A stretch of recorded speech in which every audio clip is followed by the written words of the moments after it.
मिनश्शैतानिर्रजीम बिस्मिल्लाहिर्रहमानिर्रहीम या अय्युहल्लज़ीना आमनू कुतिबा अलैकुमुस्सियामु कमा कुतिबा अलल्लज़ीना मिन क़ब्लिकुम लअल्लकुम तत्तकून आमन्तु बिल्लाहि सदक़ल्लाहुल अज़ीम इन्नल्लाहा व मलाइकतहु युसल्लूना अलन नबी या अय्युहल्लज़ीना आमनू सल्लु अलैहि व सल्लिमू तस्लीमा अस्सलातु वस्सलामु अलैका या सय्यदी या रसूलल्लाह व अला आलिका व अस्हाबिका या सय्यदी या ख़ातमन नबिय्यीन। आए हज़रात मोहतरम, आज का जो हमारा मौजू है वो रमज़ान के रोज़े रखने की फ़जीलत के बारे में है। सबसे तो पहले अल्लाह खालिक़े कायनात ने कुरान पाक के अंदर इरशाद फरमाए कि या अय्युहल्लज़ीना आमनू कुतिबा अलैकुमुस्सियामु कमा कुतिबा अलल्लज़ीना मिन क़ब्लिकुम लअल्लकुम तत्तकून। क्या ईमान वालों, तुम पर रोज़े फ़र्ज़ किए गए हैं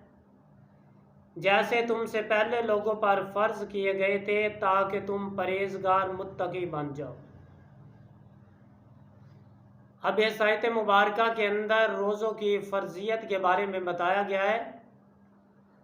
अब जो बंदा रोज़ा रखता है तो रोज़े का जो मकसद है, यानी कब से कब तक लेकर रोज़े का जो हक़ अदा करना है, यानी सुबह सादक से लेकर गुरूब आफ्ताब तक रोज़े की नीयत से खाने पीने और हम बिस्तरी से बचा जाए, ये रोज़े का जो हक़ है वो है। तो पिछली उम्मतों के अंदर जिस तरह किसी का दिन को रोज़ा होता था, कोई 2 दिन बाद रोज़ा रखता था, हालांकि मुख्तलफ दिनों के अंदर उन पर जो रोज़े हैं वो फ़र्ज़ किए गए हैं, लेकिन जो उम्मत मुहम्मदिया इस पर सुबह सादक से लेकर गुरूब आफ्ताब तक खाने पीने और जिमा से बचने का नाम रोज़ा है। यानी रोज़े के अंदर हमने क्या करना है, नेक अमल करने हैं, मुत्तकी बनना है, परहेज़गार बनना है। क्योंकि जब हम मुत्तकी परहेज़गार बनेंगे तो फिर ही रोज़े का जो हक़ है वो अदा कर सकेंगे। आए हज़रत अबू हुरैरा रज़ी अल्लाह ताला अन्हु रोज़े की फ़र्ज़ियत के बारे में बताते हैं। हज़रत अबू हुरैरा रज़ी अल्लाह ताला अन्हु ने इरशाद फरमाया कि नबी करीम सल्लल्लाहु ताला अलैहि वसल्लम ने इरशाद फरमाया कि जो बंदा ईमान के साथ और सवाब की नीयत से रमज़ान के रोज़े रखता है तो अल्लाह तबारक ताला उस बंदे के पिछले जितने भी गुनाह होते हैं सारे माफ़ फरमा देता है। तो देखें, रोज़ा रख कर जो बंदा सवाब की नीयत से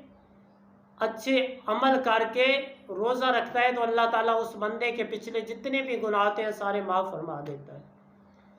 तो अंदाज़ा करें कि अल्लाह ताला की कोई भी काम करना चाहिए तो अल्लाह ताला की रज़ा के लिए करना चाहिए, क्योंकि जब हम सवाब की नीयत से दिखलावे के लिए नहीं, खालिसतन अल्लाह ताला की रज़ा के लिए रोज़ा रखेंगे तो अल्लाह ताला हमारे जो गुनाह माफ़ फरमा देगा। फिर हज़रत साल रज़ी अल्लाह ताला अन्हु से रवायत है कि महबूब कायनात सल्लल्लाहु ताला अलैहि वसल्लम ने फरमाया कि जन्नत के अंदर एक ऐसा दरवाज़ा है जिसको बाबुर रियान कहा जाता है। अब कौन सा बंदा उस दरवाजे से अंदर दाखिल होगा? महबूब कायनात ने फरमाया कि जो बंदा दुनिया में रहकर रोज़ा रखता है, कल क़यामत वाले दिन बाबुर रियान जो दरवाज़ा उससे जन्नत में दाखिल होगा। तो देखें, जो बाबुर रियान जो जन्नत का दरवाज़ा है ये सिर्फ रोज़ेदारों के लिए है। और इमाम बहकी रहमतुल्लाह ताला अलैह ने आपने भी नकल किया है कि नबी करीम सल्लल्लाहु ताला अलैहि वसल्लम फरमाते हैं कि क़यामत के दिन रोज़ेदारों के लिए दस्तरखान लगे होंगे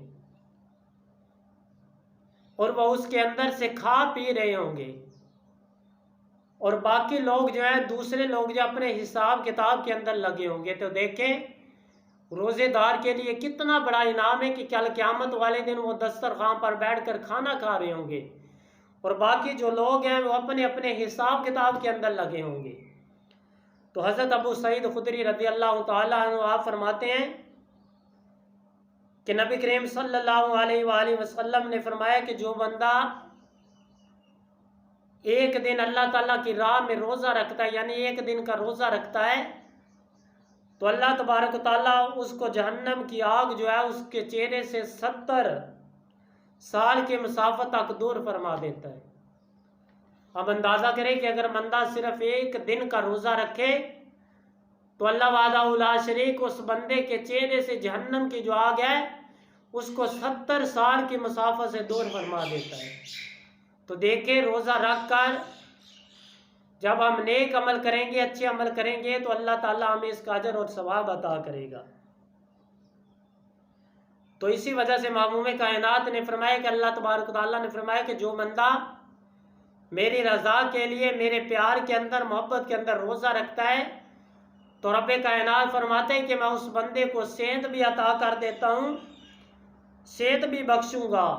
और जो रोज़ा रखता है फिर इसका जो अजर है और सवाब मैं उसको बंदे को अता करूँगा। तो देखिए, अल्लाह ताला की रज़ा के लिए जब हम रोज़ा रखेंगे, नेक अमल करेंगे, तो फिर अल्लाह तबारक ताला हमें इसका अजर और सवाब अता करेगा। क्योंकि आयत मुबारक के अगले हिस्से में जो अल्लाह तत्तकून फरमाया गया है, इसका यही मतलब है कि जब हम परहेजगार, जब हम नेक अमल करेंगे, रोज़े का जो हक़ है अदा करेंगे, रोज़ा रख कर दिन के अंदर नमाज़ें अदा करेंगे, कुरान की तिलावत करेंगे, रातों को क़याम करेंगे, रोज़े का जो हक़ है अदा करेंगे, तो फिर ही हम लअल्लकुम तत्तकून जो है मुत्तकी और परहेजगार बन सकेंगे। लेकिन अगर अंदाज़ा करें कि हम रोज़ा भी रख कर नेक अमल नहीं करते, कुरान की तिलावत नहीं करते, नमाज़ें अदा करते, तो अल्लाह तबारक ताला फरमाते हैं कि ऐसा बंदा जो है उसके रोज़ा रखने की मुझे कोई हाजत नहीं है।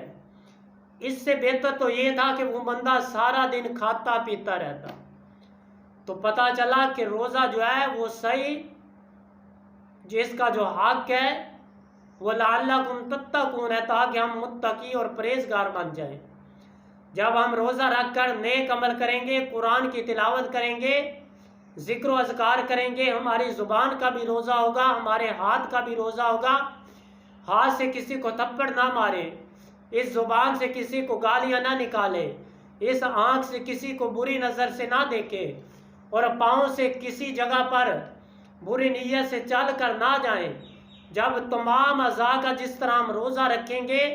हर अज़ा का रोज़ा रखेंगे, तो फिर ही हम मुत्तकी और परहेजगार बन सकेंगे। लेकिन अगर हम रोज़ा भी रखते हैं, गालियाँ भी बकते हैं, बुरे काम भी करते हैं, फिल्में भी देखते हैं, ड्रामे भी देखते हैं, लोगों की चुगलियाँ भी करते हैं, ग़ीबत भी करते हैं, तो अल्लाह वादा शरीक फरमाता है कि जो बंदा रोज़ा रख के नेक अमल नहीं करता, ज़ुबान को काबू में नहीं रखता, तो इससे बेहतर ये है कि वो बंदा सारा दिन खाता पीता रहता। उस बंदे के रोज़े रखने की मुझे कोई हाजत नहीं। सो इससे यही पता चला कि रोज़ा जो है, जब हम नेक अमल करेंगे, अच्छे अमल करेंगे, रोज़े का हक़ अदा करेंगे,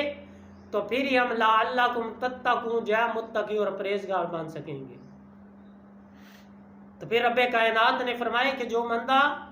रोज़ा रख कर बुरी बातें भी करता है, झूठ भी बोलता है, ग़ीबत भी करता है, तो अल्लाह तबारक ताला फरमाते हैं कि उस बंदे के रोज़े रखने की मुझे कोई हाजत नहीं। तो इसी वजह से आखिर में हम भी यही दुआ करते हैं कि अल्लाह तबारक ताला हमें सही मानों के अंदर जो रोज़े का हक़ है उसको अदा करने की तौफ़ीक अता फरमाए, और रोज़ा रख कर इसके जो अहकामात हैं उन पर अच्छे तरीके के साथ अमल करने की तौफ़ीक अता फरमाए, और ज़्यादा से ज़्यादा कुरान भी पढ़ें, नमाज़ें भी अदा करें, तरावियाँ भी अदा करें, और रातों को क़याम भी करें। तो आखिर में यही दुआ है कि अल्लाह खालिक़े कायनात हमें इन चीज़ों पर अमल करने की तौफ़ीक अता फरमाए। व मा अलैना इल्लल बलागुल मुबीन।